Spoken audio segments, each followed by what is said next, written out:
Hi అండి. ఈరోజు గోధుమ పిండితో పొంగడాలు వస్తున్నా. ఒక కప్పు గోధుమ పిండి, ఒక కప్పు బెల్లం, రెండు సమానం తీసుకోవాలి. వేడి నీళ్ళల్లో బెల్లం వేసుకున్నాం, కరిగించుకోవాలి. కొంచెం ఉప్పు, కొంచెం సోడా, ఇంత సోడా. పాకం అవసరం లేదు.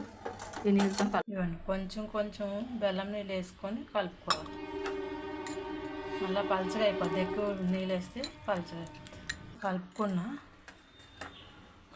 పలచగా చేయొద్దు. పలచగా చేస్తే మళ్ళీ నూనె గుంజుతుంది ఎక్కువ. పైన ఈ కొబ్బరిను జీడిపప్పు వేయించి వేసిన, ఇది వేస్తుంది. కడాయిలో ఆయిల్ వేసిన, కొంచెం ఉప్పు వేసిన, నూనె గుంజకుండా ఉంటుంది. ఇవన్నీ ఇట్లా కలుపుకోవాలి పలచగా. నూనె వేడయింది, కొంచెం వేస్తున్నాం. ఒకే దగ్గర వేయాలి. ఇట్లా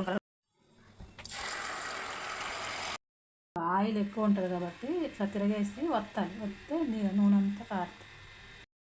ఇవ్వండి, ఇట్లా అయినాయి, మంచిగా అయినాయి, సూపర్ అయినాయి.